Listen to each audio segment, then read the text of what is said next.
Vamos! No, what am I saying?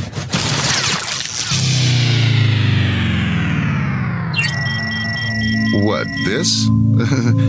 It's nothing. Really, it's nothing, Ed. It's just, it's just Vocal Minority with Nick and Steve. We're about ready to get this bitch started. We are. It's really going to happen? Yeah, it's time. We need to do it to save the world. I don't know if we're ready. I don't think I can do it. I'm about to get real angry. We need to start the show. I put all my faith in your offering. Give me a countdown, please. You heard him, Samuel. Do it now. A 1, a 2, A 1, 2, 3, 4. We found the groove. Have a good time. Make sure your seatbelts are fastened. Okay, you little bastards. The time has come. The moment we've all been waiting for. It's the Vocal Minority with Nick and Steve Alabruski. Let's Get go. over here, Nick.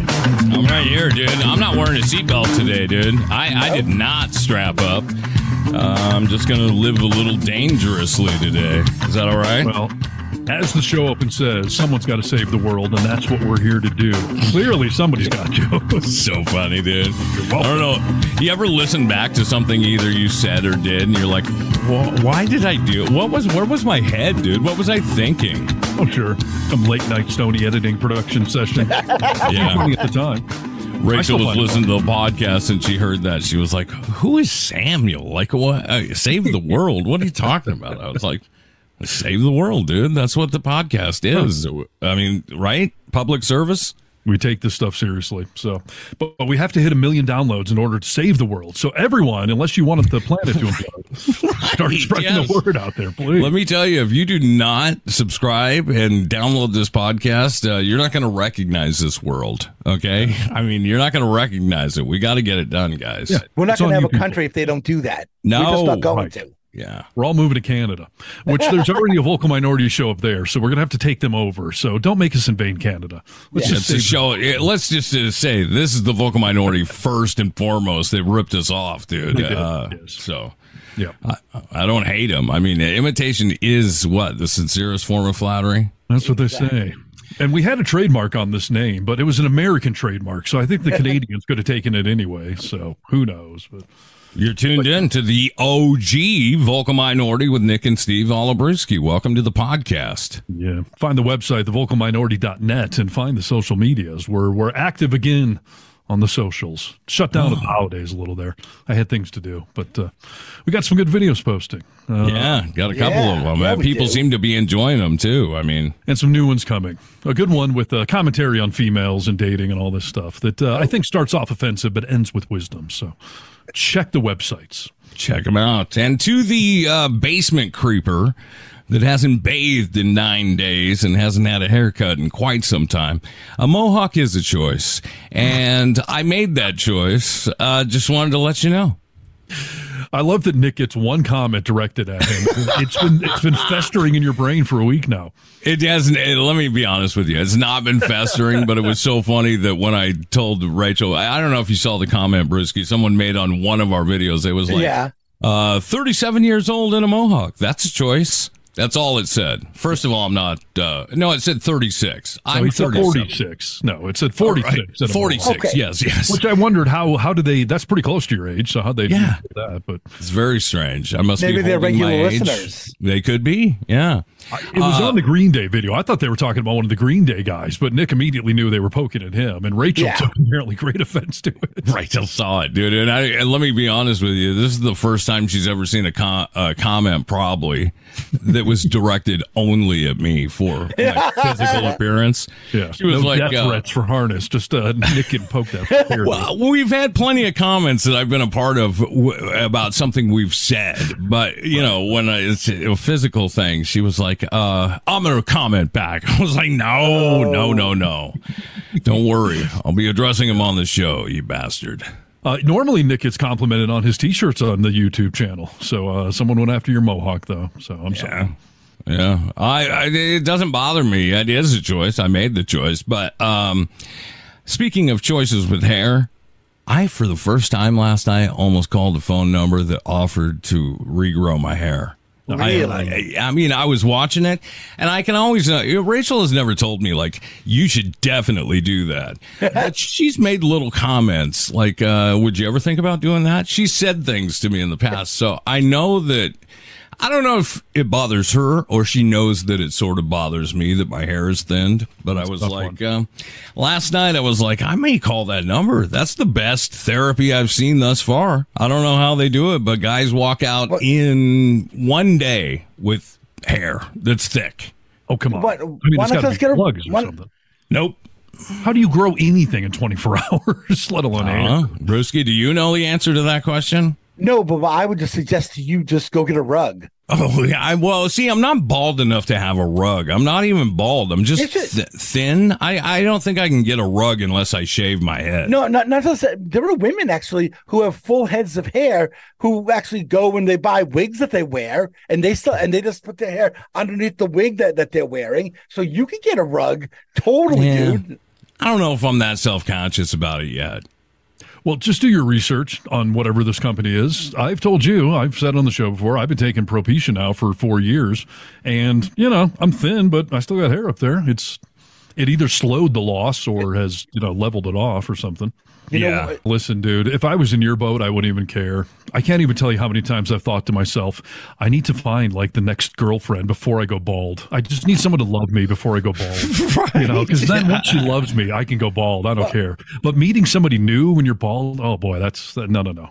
But you know what though? There are chicks out there, especially if you've got a beard, who dig dudes that are bald and have a beard. Well, welcome to the program. It is the Vocal Minority with Nick and Steve Olabruski. Steve told you we got new videos up. If you haven't gone and watched them, you should probably do it. And in the meantime, gentlemen, are you ready? Yeah. I'm ready. This is Need to Know News. News you need to know. Hello, Americans. This is Paul Harvey. Stand by for news. Yeah. Here's some breaking news. Steve's wearing a new T-shirt for the first time in his life. Stand up for us, Steven. Is that Centipede? Is it Centipede? Yeah, it kind of looks like the background to a Centipede game. What do we got there? This is the shirt you gave me. Oh, is it the KTM shirt? Oh, yes, dude. Oh, very nice. Yeah. Yes. Breaking news. This just in. Steve's out. Oh, did that it fit all right, huh? It looks good, dude. Yeah, because I'm still 15 pounds underweight. It's fitting just fine. Perfect. Oh, good.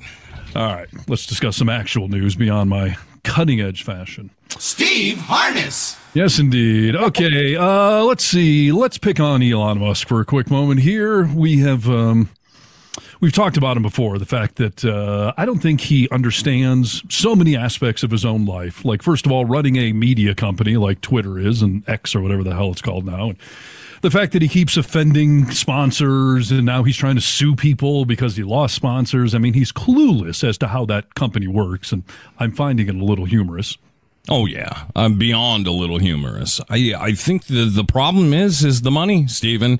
I think when you're that rich, you get away with so much for so long that you think that you make your own rules. You could say whatever you want. You have a God complex. He definitely has it. Absolutely. And he's only run businesses that are based on selling a product or whatever. Like, he's never had to deal with advertisers, where the bulk of your revenue comes in from sponsors, and you have to be careful what you say, and Elon Musk can't seem to shut his mouth. He had such a great brand for so long. We all thought, he's the odd genius who's doing things that'll improve the world. I thought for years he was Tony Stark, this billionaire genius, philanthropist, playboy who was going to, put his money into good things. And so part of the reason he bought Twitter and turned it into X, which that right there shows you the lack of business savvy. You had one of the most famous branded platforms on the planet. You bought it for what it is, and then you changed it into something entirely different. If that isn't ego, I don't know what is. Right. It'd be like buying Coca-Cola and then just changing the name. Like, why did you buy it then? You could have started your own social networking site and called it X. But And how did the Saudis, who were his bankrollers on this, how were they okay with that change? I'm wondering when he'll have a horse's head in his bed or whatever the Saudis do. Exactly. They're like, hey, you're kind of wasting our money here. So, but anyway, so part of what, Musk has said with Twitter X thing is that, free speech. I'm sick of censorship. And, it's supposed to be a bastion of freedom and speech out there, right? You can yell fire in a movie theater. So here, SpaceX has illegally fired 8 workers for what? For criticizing Elon Musk. Oh, no. No, you didn't, Elon. Again, he does not understand. He's running actual companies that have actual principles or rules or guidelines to live by. And SpaceX illegally fired 8 workers who wrote an open letter laying out their concerns with the management and culture of Elon Musk's rocket company. This was not them like bashing on his politics or, any of that kind of stuff. They made this about the job and that they were concerned about management and the culture and things it was going, and Musk fired all 8 of them. Dude, that's really comical. I mean, that he thinks that that'll be okay on any level. He will be paying for that. Well, according to this article, it is against the law for employers to retaliate against workers for exercising, quote, protected concerted activity or banding together with other workers in hopes of improving their working conditions. Employees who violate the law can be ordered to offer reinstatement or other measures to make the workers whole. So, Mr. Free Speech had some people stand up, express concerns about the company that they're employed at, and instead of listening to their concerns or, having a conversation, he fired all 8 of them. Not even understanding that it's literally against the law. It's not even just a bad image thing. It's right, dude. That is so funny. I mean, there's no other explanation than he thinks he's God and he can do whatever he wants to do. Yes. Yeah. Yep. I mean, what an ego on this dude. And mommy is, tweeting or Xing the presidents now, trying to get him, on Elon's side. Hey, Mr. Biden, let his contract go through. I mean, this is crazy that he thinks, I could do anything I want. Yes. That's money. And by the way, how stupid is he? Because, Nick and Brewski, damn well, I got fired from a radio job once because I went to human resources about the program director because he was blackballing me and screwing me over from getting promotions within the company. Back then, I naively thought that human resources was there for the employee. Was on your side. Right. Yeah. I now know human resources is there to protect the company and the higher-ups management from lawsuits and everything else. So 100. HR immediately went to that guy, told him what I had done, but he wasn't dumb enough to turn around and fire me for it. He did the smart thing that most employers do. They found a different reason they made up. They just all of a sudden now, I broke some other rule, and that's why you're being fired, not because you went and narked on me. Right. The timing is just a little odd. Yes. Was that the time that you went into the meeting in the suit? No. Well, when he fired me, I wore the suit because I knew he was going to do that. I just thought that was funny. But I was trying to get promoted. Another morning show in town was going to hire me as their producer, the Ron and Don. Like, that was my job. And he went over there and stopped it and said, you two are not hiring him. He is mine. You do. And those guys called me and told me, like, bull, that guy's got it out for you, dude. Like, he gave us the threats to up and down that we couldn't hire you. And the company was telling us at the time, like, we're in the same building. We're all these stations. Like, we're a big family. It was a publicly listed job, by the way, I applied for. Like, it's completely illegal to go over there and sabotage me like that. Yeah. And so I complained to HR, but he was smart enough to know I can't fire Steve for that, so he found some other reason. So the genius Elon Musk was not smart enough to just find some other reason to fire these 8 people, create some new rule, find that they didn't dress correctly. Well, so he did. What a genius. So I can't wait to see what sort of penalties, fines, or what sort of payouts they have to make to these 8 people. I'd love to get fired by Elon Musk, dude. I mean, I'd love to get fired by him any way I could do it, but to be fired without cause, I would love it. We interrupt this broadcast to bring you this. We interrupt our program to bring you a special. Here is a news bulletin. We interrupt this program to bring you the humanity and all the things. A date which will live in infamy. The only thing we have to fear is fear itself. Need to know news. I said, oh Lord Jesus, it's a fire. News you need to know. I got bronchitis. Ain't nobody got time for that. Where's Nick? I'm here. I'm ready to go, dude. Get over here, Nick. I'm here. I'm ready. Man. Guy does. He loves me. What are we probably going to do later this evening, Donald? Probably making love. Oh, yeah, we could do that. Are you one of his kids? One of his daughters? Weird. He's expressing so much affection for you. I guess so. Gosh, where to go, boys? I told you last week we talked a little bit about Will Smith, just briefly, that I had told you that his assistant had come out and said all these things about him in this kind of a gay Hollywood club, if you'll remember. Right. Some exclusive VIP gay club thing. Yes. They said he was a pickle smoocher. That's exactly right. A pickle smoocher. So, not that there's anything wrong with that. Will Smith's ex-assistant had these claims that he made on another podcast. I'm going to play you what he said. This is the original audio of what he revealed about Will Smith, not only a friend, but ex-assistant. Will was not my friend. I was his friend. So I could tell you what goes on the inside. Everybody else is just speculation. And then I saw sexual acts that I walked in on. Who'd you walk in on? Him and Dwayne Martin. Hollywood is the hurry up and wait game.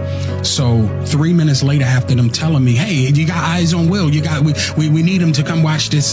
So I'm running all over the studio. He's not in his dressing room. I go to the cafeteria. I'm like, but I see his car there. I'm like, where's this guy at? So now I'm holding Dwayne down too, so I have the keys to his dressing room. I'm on walkie-talkie and they calling my cell phone. Yo, we need to get Will here. I'm like, yo, kind of up down. Like, I'm trying to find this. Like, this is unlike him, right? So, all right, I open the door to Dwayne's dressing room, and that's when I see Dwayne and having anal sex with Will. There was a couch, and Will was bent over on the couch, and Dwayne was standing up, killing him, murder. It was murder in there. Well, see, dude, that's what I was telling you. Like, he was murdering him. I mean, that gives quite the visual, right? Yeah, interesting.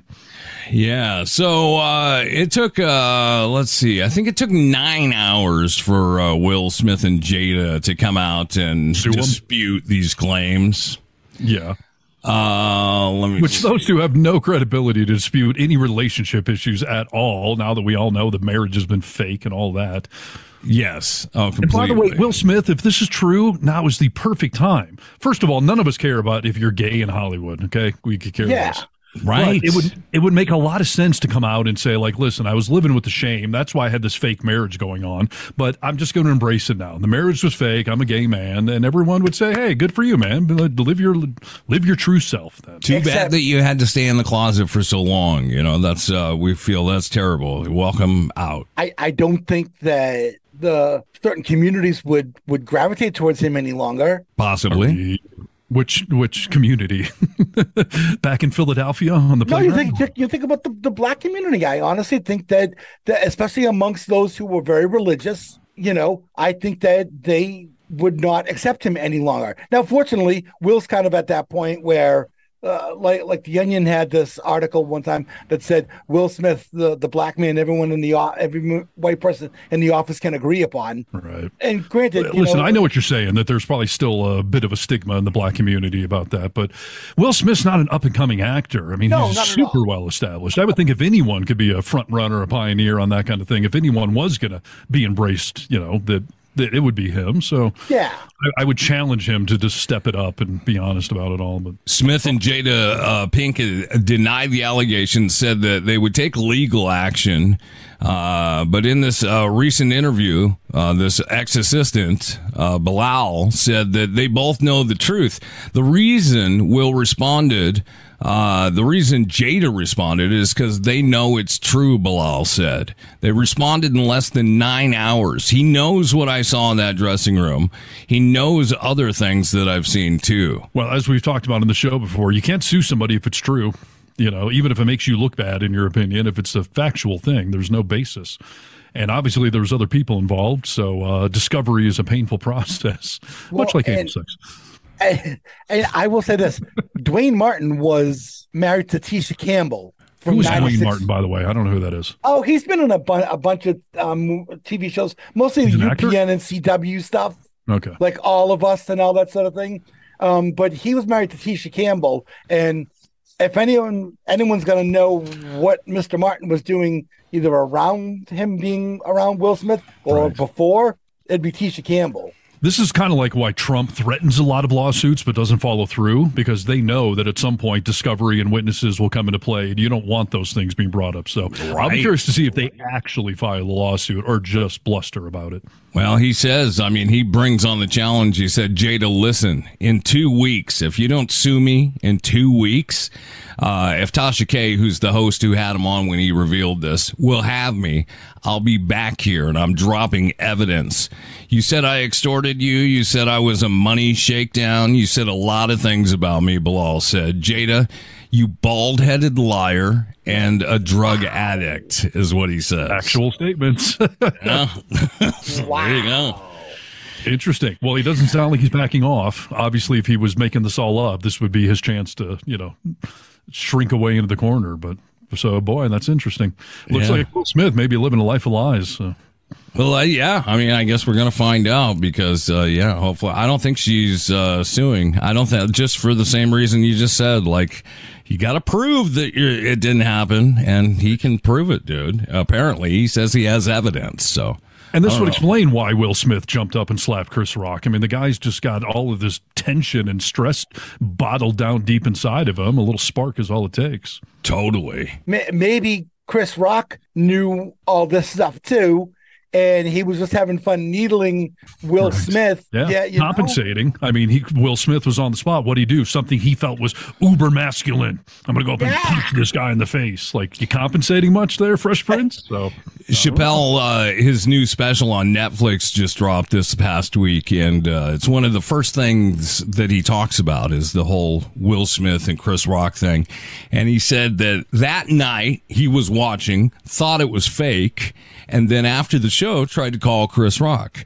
And apparently, like, he says Obama and Oprah had been calling Chris Rock and he wasn't answering. He answered for Dave Chappelle. And Dave Chappelle was like, well, and he was like, well, what? He was like, did it hurt? Was it fake? He was like, yes, it hurt. It was not fake. I mean, he came up and did it. So I don't think it was fake. I think it's exactly what you said. Here's an emasculated guy. He feels anyway. And, his wife has not been good to him. I don't know why he stood up for her like that. I don't get it. That would have been also the perfect time to be like, yeah, you are a bald-headed bitch. Right. Well, you should have gone up and kissed Chris Rock, not slapped him. Yes. Thank you for saying what needed to be said. Well, you think about all the stuff that she's put him through on that red table thing that she does. He sits there and he takes it, and she just unmercifully just unloads on him. And there's a theme going on here: him taking it and getting unloaded on, getting murdered, dude, for lack of a better word. All right. Well, we'll keep you posted on what happens with Bilal, what he has to say further about Will Smith, and we'll see where it goes. We'll keep you abreast, and it'll be the only breast involved in the story, apparently. Yes, indeed. Need to know news. News you need to know. It's time for another brewski. This one is a crazy brewski. Obviously, I don't believe this word is in any dictionary that any of us would ever find. Okay. But I think if you looked under if there were, and you found the word badass, yeah, you would see it would say, see Roya Heshmati. See Roya Heshmati. Roya Heshmati is a woman in Iran who refused to be in public with a hijab on.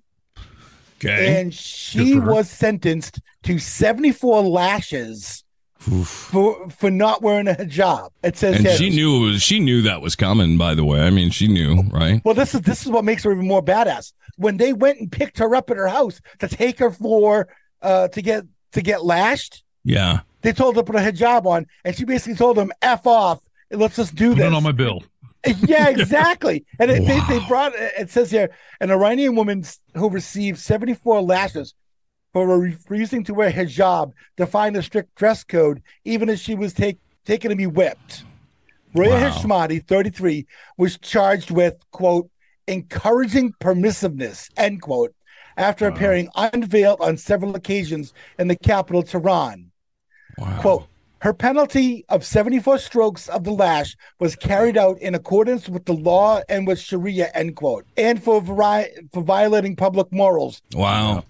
Before I assume anything, does it say what religion they are? I mean, Sharia law is Muslim, right? Isn't that exclusive? Yeah, she's Muslim. She's Persian, but she's a Muslim. She's a Persian Muslim. Yeah. Okay. I feel this is where a lot of liberals get a little confused in defending religions and minorities and whatnot. Ben Affleck and Bill Maher famously had this fight on Bill Maher's show years ago, where Bill Maher was saying, like, liberals, it's not that we should be against the Muslim religion per se, but the culture over there of Sharia law, of gay people being executed in soccer stadiums, of women who can't show their face in public and who would get 74 lashes for speaking out against these sorts of things. And Ben Affleck went off on this, like, you can't discriminate against Muslims because of their religion. And, that's so bigoted of you. And Bill Maher was like, I'm not talking about the religion per se. I'm talking about what they do in this day and age to women and to minorities. Liberals should be protesting that left and right. We should be shocked. No one should be defending it because, it's their religion. Like, that is such baloney. Well, exactly. And Sharia law is part of the Muslim religion. Now, not every Muslim country adheres to it, obviously. Right. Obviously, they do in Iran. And as you said, Steve, this should be something that liberals should be protesting against, because you're not saying this religion is awful. You're saying that this segment of how they're treating certain members of their society is unacceptable. Right. Absolutely unacceptable. Yes. In this day and age, it would be like, there are other religions in their past that would drown witches or whatever. Like, if they were still doing that today, like, of course we should be criticizing them for their actions, Look at stoning. We wouldn't put up with the person being stoned. Right. Well, I mean, there are people out there that are like this, and the more that we don't stand up as liberals and protest this kind of stuff, the more people are forced to be as strong as this lady was, and have to try and make a point. We all know what happened to Malala. And what an incredible person, incredibly brave, who was a child and was shot because she wanted to go to school. Like, there's some of these things in here that we have to protest, and they have to be removed. It's a human rights issue. Absolutely. And I can't, I'll be curious to see what happens to this woman. There's no way that she got her lashes and they're all just going to ignore her now. She'll continue to protest because she feels it in her soul, and they will up the ante significantly. She's going to end up dead sooner than later. And I'm sure she knows that. And I'm sure she's making the sacrifice so the women that are younger than her maybe won't have to go through this. She's a martyr. And people like us need to talk about it. Well, it says here, as the lashes struck my body, I whispered, in the name of woman, in the name of life, dawn will come. Yeah, that's something. Listen, that's to be applauded for sure. I just feel bad for her that either she's unwilling or unable to get the hell out of that area.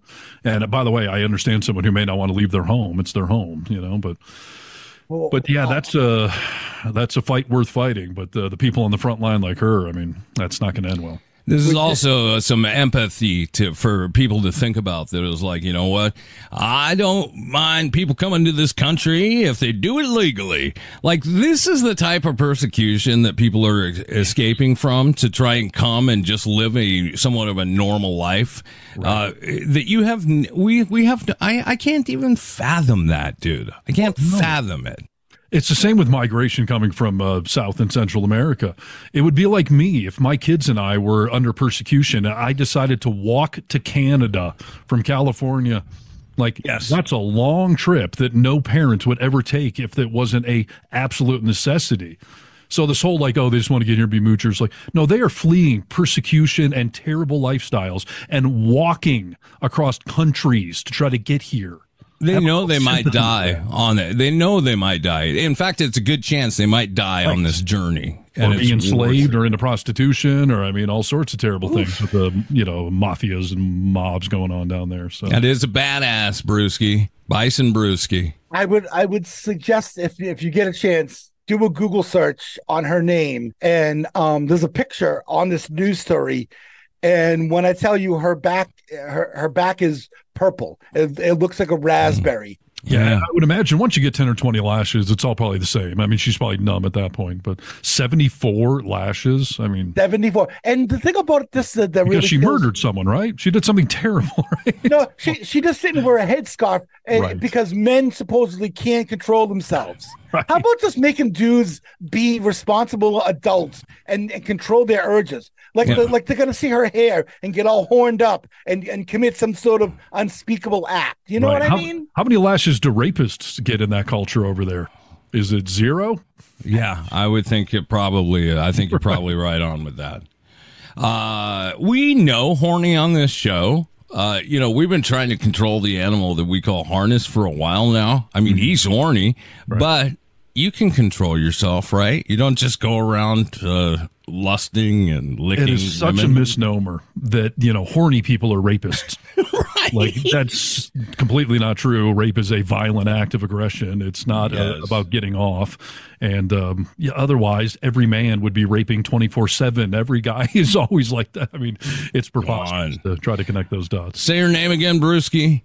It's Roya, Roya Heshmati, Heshmati.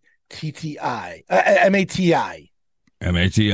This is and I will tell you this: looking at her photo, her face photo, she's a stunning woman. Well, we give her one of these on the program, Brewski. Oh, now you are a champion. Yeah, you want to come live in Northern California? I will tell you, she's a stunning woman. But at the same time, as a single man at age 52. I believe I could see her on the street and see her hair not covered by a scarf and be able to control myself and not have the urge to assault her or do anything untoward. Wow. Yeah. Okay. Hey, look at you. Kudos to you, man. That's something. I think if that was true, like, poor Jennifer Aniston or some beautiful, they'd just be getting raped 24 hours a day, just every day. Right. You didn't leave the house, dude. Come on. Right. So, jeez. Well, but yeah, if she wants to move here, she can beat me. Jesus Christ, dude. What is wrong with you? This is Need to Know News. News you need to know. Start the news chant, please. Jeez. Come on. News. I'm working Thanks, on it. Steve. You are? You're welcome. You As I always working say, on it? I am, therapy, meds. I mean, what are you going to do? But I'm trying to humanize these things. A little humor takes it down and makes it more relatable. So I'm trying to take attention off her. People can be mad at me instead. So. Enough said. Exactly. All right. Speaking of people who say dumb things, at least I make a joke out of it. Trump has been on a weird little streak this week where if you've been questioning his sanity, I think you're probably onto something. Okay. Trump's weird campaign rally tangent about magnets attracted mockery on social media. Why would he even be talking about magnets in the first place? Why this guy doesn't have enough control to know what topics he doesn't have any clue about. But here we go. He knows more than most, dude. He knows more than most. Well, more than the generals, Steve. Yeah, he does feel that way. And how dangerous is that? The Republican 2024 frontrunner earlier this week complained to a crowd of supporters in Mason City, Iowa, about electric catapults and magnetic elevator systems for U.S. aircraft carriers. Because obviously no one's put any thought into how to design aircraft carriers. Right. The four-time indicted former president polarized with this line. He says, all I know about magnets is this. Give me a glass of water, let me drop in those magnets. That's the end of the magnets. Why would he think that dropping magnets in water, like he thinks they're based on electricity, not like magnetic, it's a different type of electrical field. Is that what he was trying to say, that a magnet would work if it was in water? But they're putting them on our aircraft carriers. No one's thought this through, huh? Yeah, this is the same guy who thought that we had aircraft in the Revolutionary War. I mean, this is the same guy who said put the disinfectant in your body. I mean, we know who we're working with. Do you know this woman, JoJo? Oh, JoJo from Jersey. She's JoJo from Jersey. She's on Twitter. JoJo from Jersey. Yeah, I know her. Yeah. Right. So I'm just going to read her tweet because I think she summed it up nicely for all of us.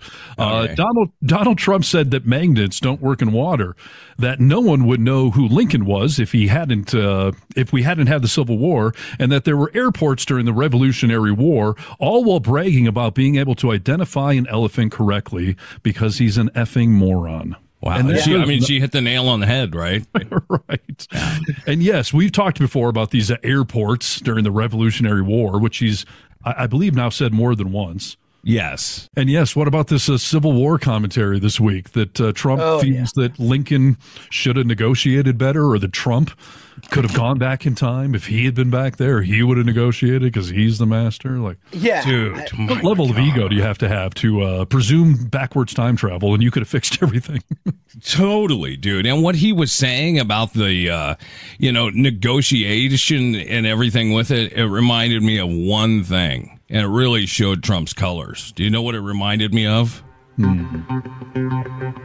This is total apprentice talk. Like, I could have negotiated. Are you kidding me? Now you have your carnival barker. And I would love to know, by the way, what was he envisioning as a compromise when one side wants to own humans and the other side doesn't? Yes. Was he going to say, hey, 9 to 5, let the slaves work, and then afterwards they get evenings and weekends off, okay? No more Civil War. You can own one person, not 3. Yeah. Well, here's my problem, is that obviously, and this is no big surprise, obviously Mr. Trump has never read the Cornerstone speech, which was given by Alexander H. Stevens, who was the Confederate vice president. Yes. You could have said Trump has never read and inserted anything there. He hasn't even read The Art of the Deal, dude. Come on. Right. Well, yeah, but I mean, if you look at the text of that speech, Stevens lays out the cornerstones of what they're fighting for, and he talks about African slavery as being proper, and he says here the new Constitution has put at rest forever all the agitating questions relating to our peculiar institution of African slavery as it exists amongst the proper status of the Negro and our form of civilization. I mean, for God's sakes! I mean, This is what good people like Lincoln call a non-negotiable. Like this, we can't negotiate this. There's wrong, there's right. We're going to fight for the wrong, right side, That's what I'm saying. What would the middle ground have been there, Mr. Art of the Deal? And this is also coming from the tribe that has in the past 8 months been talking about the fact that, black people that were slaves actually learned woodworking and they were given a lot of valuable skills, oof. Could have solved that whole slavery thing. Yeah, I could have taken care of that. It would have been no issue. Well, if you think that's funny, you're right. Do you have news you need to know? Like need to know news? How about news you need to know? Do you feel like you need to know? What if we could guarantee only news you need to know? You know, the need to know news. I think we might be on to something you need to know. Perhaps it's news. Let's see if we need to know it. I know you need to know it. For crying out loud. The branding. I like that. Hey, let's talk about the way religion has changed since, Trump came into this picture. I mean, we've talked about it on the program before, where polls and surveys have been taken and, the MAGA crowd tends to trust Donald Trump more than their own priest or faith leader. Okay. Yeah. And how all these devout evangelicals are all for Trump, even though he's been married multiple times, infidelities. I mean, all of these mortal sins, gluttony, greed, sloth. I mean, it's a forgiving God, Steve. Gluttony. Come on. Yeah, gluttony. That's right. Jumping in your pants. I mean, I'm pretty sure that's jumping in your pants is a sin, dude. We know that to be true. Yeah. Let me talk about the fact that there has not been the opportunity. Maybe that's not right. There's not been people that are Christians that have stepped up and said, you know what you're all accepting is so wrong. And that's not what Christianity is about. There has been some calls from the back here and there, but I feel like people are finally starting to step up that are Christians and come and say, like, you guys are contradicting yourself. This is not what Christianity is. Right. But you had a great story a few months ago about how some pastors or reverends or whatever were saying that, and they were being told that they were now liberal or Jesus was too progressive. Like, dial it back a notch. We got mind screwed. Right. Do you guys know who John Fugelsang is? Yes, he's a comedian. Yeah, he's really funny. Yeah, he's a comedian, actor, and he does some he does some work on CNN. He's a correspondent on CNN and MSNBC. He was on, and he's obviously religious. I believe he comes from ex-nun as a mother, okay? And his father, I think, was priest, okay? He was on MSNBC. He started to talk about religion and the hypocrisy of these right-winged religious people. I'm going to play with that background is either so pro-religious or completely anti-religious. So I'm curious to see which way he is. Well, here he is, dude. I would love to leave behind right-wing fundamentalists and Christian nationalists who use Jesus, whose birth we celebrate, as a prop while legislating and fighting against his actual teachings. There's a lot of right-wing brothers and sisters in this country who identify as Christian, and they care about the manger and the crucifix. Jesus is not an ally of the Republican Party. There is no overlap between Jesus and the policies of Donald Trump. In South Carolina, they tried to have a bill this year calling for the death penalty for abortion. We're so pro-life, we'll kill you. Seeing the Pope this week enrage these right-wing Christians so much because he acted like Jesus in blessing gay unions. Jesus is not anti-immigrant. He commands people to welcome the stranger. He never mentions abortion. The Bible never condemns abortion. We've had 2 generations of Christians in this country who have been groomed to believe criminalizing abortion is something to do with what Jesus talked about. Christ was a peaceful, radical, nonviolent revolutionary, never mentioned gay people. He commanded you to pay your taxes, to welcome the stranger. Individuals and nations must care for the poor and sick in Matthew 25. He who lives by the sword must die by the sword, Luke 22. If you want to criminalize abortion and put people in jail because you're so Christian, when Jesus never mentioned abortion, but you support the death penalty, which Christ actually opposed, if you support those things, then the rest of us aren't obliged to take your claims of Christian piety seriously anymore, and the media is to blame because the media loves the bad guy and has made the Falwells and the Robertsons pass for what Christianity is for a generation. It's time to take the Bible back from the hypocrites and thugs. It's interesting, dude. We don't need to believe in you. If you're gonna make all this up, like, we don't need to believe in what you're spewing. Right. That hypocrisy right there is just at the fundamental core of the conservative movement. They are hypocrites. We pointed it out a zillion times. We'll do it a zillion more times because they keep pointing it out themselves. And I've never understood how any religious person can wrap their head around Trump or, like you said, being, pro-death penalty or discriminating against immigrants or minors. I mean, it's that I seriously cannot comprehend the hypocrisy of it all. I love what he says there when he says that these right-wing and Christians love the manger, they love the crucifix. But you don't know anything about what Jesus actually did in this book that we call a Bible. Yes. If Jesus was resurrected right now, he would be a flaming hippie progressive liberal. Yes. Long hair and all. Yeah, and he said, we take care of people not only from across the street or in our country, but from other nations. Like, all this stuff. Like, you should be so disappointed in yourself if you 10 years ago believed in these teachings and now you're just setting them to the side. Yeah, you should really be disappointed in yourself as a human. There's so much cherry picking that goes on in religion. So I love to hear someone like him who comes from a credible background on the topic to call some of it out. The people are commenting and they're like, did you notice his mother was an ex-nun? Like, he's pissed off. That's why he's saying. I was like, no, dude, you're not listening to what he said, first of all. Exactly. That's why I always say, if you have religion in your life because it gives you comfort or answers to some questions, it's something that you hold dear to your heart and keep it there, fine. Yep. It's when you're pushing it on other people and twisting the words of the Bible to try to be some moral police out there. Like, no, screw you. Seems so black and white, right? That we would say, you're pro-life, but let's kill a man that's right, or kill somebody. Like, you believe in the death penalty for trying to get an abortion, maybe to save my life. Right. That was a great line. You're so pro-life, you want to kill people. Yeah, like you do, dude. Yeah. So I thought it was interesting. I'm hoping to see more of it because I hate I hate this image that all Christians are getting. This is not normal. This is not normal. So I have to remind myself every now and again, my cousin is a proud gay woman, lefty, liberal, progressive, and she's a priest. or a preacher, pastor, reverend, something. I don't know. Yeah. Like she has found a church that, is not discriminatory and is progressive and does believe in preaching the actual word of the Bible. So she's embraced that and is trying to be a part of it, a public part of it. Yeah, right. And that's happening more and more. We see this, what some people consider a huge win, which some consider a small win, with the Pope as blessing gay unions.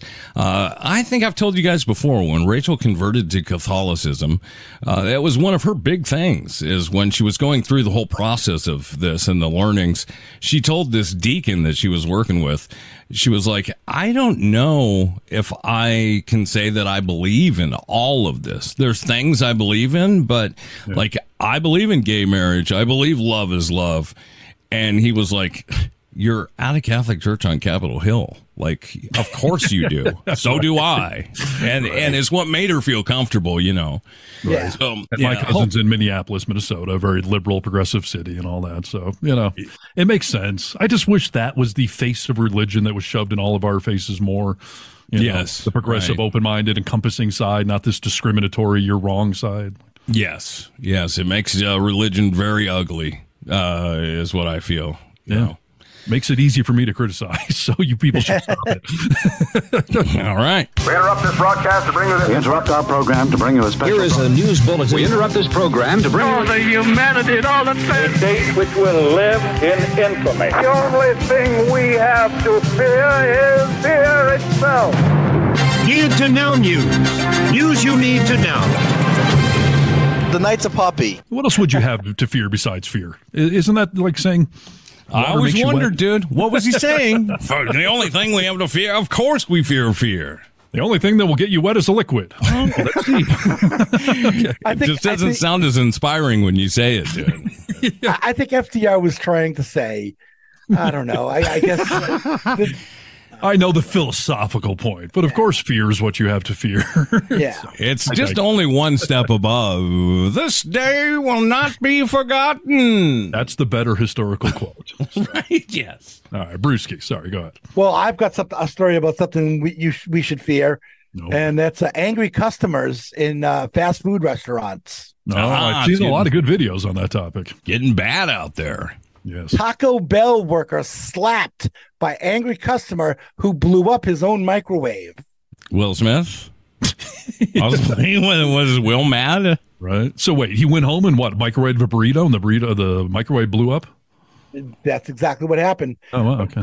It says American fast food chain Taco Bell is a popular option for those looking for an affordable and convenient Mexican meal. Yeah, sure. However, a range of meals from burritos to crunch wraps and, of course, tacos. When it comes to refreshing and reheating a meal from the popular restaurant chain, you might want to open it up and take it out of the foil before you put it in the microwave. Jeez. I was going to say, obviously, this guy did something stupid. So, yeah. One customer who made it or followed that vital step is now going viral after blowing up his microwave and returning to Taco Bell with a vengeance. Oh, that's funny, dude. Well, there's an idiot for you. Well, you're done. You're effing done. I'm going to sue your ass off. The man can be heard declaring to the employee. One of the managers in the store, when asked if he would like new food, the man exclaimed, "Plus, you're going to pay for my effing microwave. It blew up." Wow. Let's see how long it takes for Taco Bell wrappers to now say, please don't microwave this foil wrapper. I'm sure they do. He stated, "Oh, you're smiling," before slapping the employee across the face to a chorus of shocked reactions from other customers and workers. Wow. I have said many a time, I feel really badly for anyone's job in retail where you got to deal with the public. Because it may only be 1 out of 100, but if you're in Taco Bell, that's several a day you're going to get. People are just so entitled to treat you like dirt because they feel that they're spending a couple of bucks, so that somehow gives them the right. Isn't that something, dude? Yeah. Well, you have to watch out for crazy customers because they will come back and they will slap you. Yeah, and there's some good videos out there of either the fast food or Starbucks workers fighting back, which I find hilarious. Yes. Or there's a couple where a customer will stand up there and say, don't talk to them that way, and smack someone in the face. And I'm always like, kudos to you, man. Yes. Didn't we? That's what we learned growing up. I'll tell you what, I guarantee the three of us will be kinder to a janitor than we will a CEO. You just be kinder to people are out busting it for probably little to no money. Come on, dude. This is why the Musks and the Kardashians of the world will never understand, because they've never had to work some crappy job and be screamed at by some entitled douchebag. So. True. Yeah. Exactly. It should be like public service. Everyone should go work McDonald's for a month or two just to see how it feels. 100%. This is the only news you need to know. After all, this is Need to Know News. News you need to know. Enough said. All right, let's wrap things up with this truly is Need to Know News. I'm so glad the Huffington Post published an article entitled, Bad News, You're Probably Wiping Wrong. Oh, really? I would like to know if I'm wiping right or not. Right. So let's get the skinny on this. Well, let's find out first, dude. Are we all under the same umbrella where wipe it till it's white is my theory, Wow. I'm going to wipe it till it's white. I'm not going to see any poo on the paper. I don't care if it's a little tiny. I wipe it until that toilet paper is white. What if it's red? Well, that's a problem. And keep going long enough. Yeah. My philosophy, we've talked about before, unfortunately, is I get 98% of the work done with the toilet paper, but then I use a wet wipe and do that final cleanse. And no, I don't flush it because that's bad. So. All right. Brewski, you wipe it until it's white? I don't know. I like to make sure everything is taken care of, but I don't actually have a little brown on the crown. Never heard a color anyone. chart. I don't have a color chart or anything like that. But All right. The preferred method of wiping is, quote, not wiping, according to nationally renowned anal surgeon Dr. Evan Goldstein. Anal surgeon. Why would you go in that profession? But I digress. He says, okay, we're getting into some detail here. When you're looking at someone's anus, to the left and the right are these wrinkles. It's like an accordion. It opens, it closes. It's the surgeon. Okay. The front and the back towards the vagina or towards the penis and testicle area or towards your tailbone. The skin there is not wrinkled. It is very thin. Okay. When we wipe, where do we wipe, he says? Usually from front to back. And that's where the thin skin is. We all wipe so much that what happens over time? You tear the skin, it gets irritated, and it gets very angry at us. Bloody. It's bloody. He says instead of wiping, Goldstein suggested cleaning the area without toilet paper. Nick, you're going to like this. I'm a huge fan of bidets. He says, oh, my. Yeah, dude. Everyone should have a bidet. Yes. He says you always want to make sure you're drying yourself afterwards, but because you can thoroughly wash the anus without harming it or touching it directly, he said, or a quick shower if you don't have a bidet. Right. Yeah. Well, they actually sell these attachments now that you put on the lip of your toilet, and you tie it into the water line going into your toilet, and it's actually you can turn any toilet into a bidet. Yes, I have seen those actually. Yeah. And unfortunately for me, he says he's firmly anti-wet wipes. He says they are so terrible, not only for the environment but for your hole. There's so many companies out there throwing wipes, and I think they should all be banned. I see 90 people a week in my office, and I would say the 1/3 of them are people coming in through from wet wipe induced issues. He said, think about it. We have bacteria, good bacteria and bad bacteria. There's a homeostasis. Apparently, he's saying the wet wipes take away some of the good and bad bacteria, so you're getting your sphincter out of balance down there. Maybe it's good to have a little brown, hanging around. If he's saying going from front to back is bad, then can I just go back to front then? Doesn't that solve that problem? You can. I don't think women can. You know what I mean? I don't want to back stuff into there. Okay, yeah. I don't know why he's not recommending a side to side. If the wrinkles are on the sides, right, why can't you go side to side? I feel like he's staunchly anti-toilet paper. Like he's so pro-bidet, he's leaving out our other options. Like for those of us that don't have a bidet, that aren't going to install one, what's the best way, Doc? I'll tell you what, though, dude. My life changed when I got a bidet. Yeah. I mean, it really did. Really? So, yeah, dude, the exact same thing you're talking about, Bruce. You go on Amazon. I think I paid, close to $40, and it's incredible, dude. I mean, you sit there, and it just cleans up for you. And then I always end, because he says do dry, although it has an air dryer on it. But I always take a little piece of paper and go back there and just air dry, make sure it got everything. Sure. So you're all good to go, dude. Yeah, one piece of toilet paper every time. And there's usually nothing on it. Well, you're doing it the most correct out of all of us then. Well, I feel like my bacteria balance has been fine, so I don't see the downfall, but who knows? Well, maybe it hasn't, dude. You don't know about it. Maybe you don't know about it.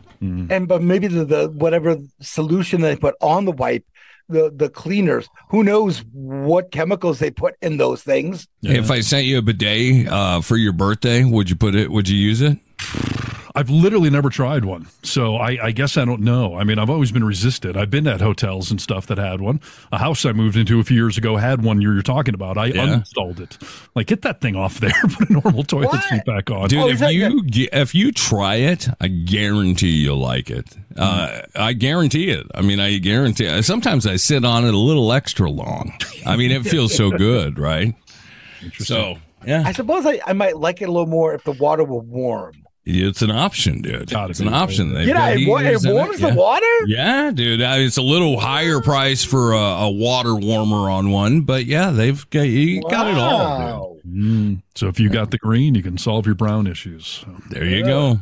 I know you said move on. I'm just going to leave you guys with a very quick clip of audio and something for you to think about until our next show. Okay? All right. Did you hear what Megyn Kelly said on live TV? It was just brief, but she said it on live TV. And we're not done with Jeffrey Epstein. I can tell you that for a fact. Can't tell you how I know, but I can tell you for a fact we're going to hear a lot more about Jeffrey Epstein in the coming year. And you may be even hearing from him directly. She's saying, people are wondering, you're saying that Epstein might be alive? You're saying that his death may have been faked? Are you saying what I thought initially is, well, maybe she's just saying there's videos of him? Yes, that's how I took that he's recorded stuff on camera. It's not like he's hanging out with Elvis or something like that. No, the internet broke, dude, and all thought, here's all these conspiracy theories that, he died in prison, committed suicide. For the longest time, people were saying, he was killed in prison. Yes. But after this whole thing, people were saying he's still alive. No. Obviously, people have come out and said, he was autopsied in 2019 by the New York chief medical examiner, Barbara Sampson. The autopsy was observed by a pathologist appointed by Epstein's lawyers. So he's dead, ladies and gentlemen. He's dead, but you've seen this in a million movies. When you're at the center of some conspiracy or, shady thing going on like Epstein was, involving a bunch of powerful people, that puts you in a vulnerable position. Those powerful people can make you disappear. So what do? You document it all, and you say, if I ever go missing, some link on the internet's about to go live to all you people. So that's, I'm sure, what he did. Here's his thumb drive. I'm sure.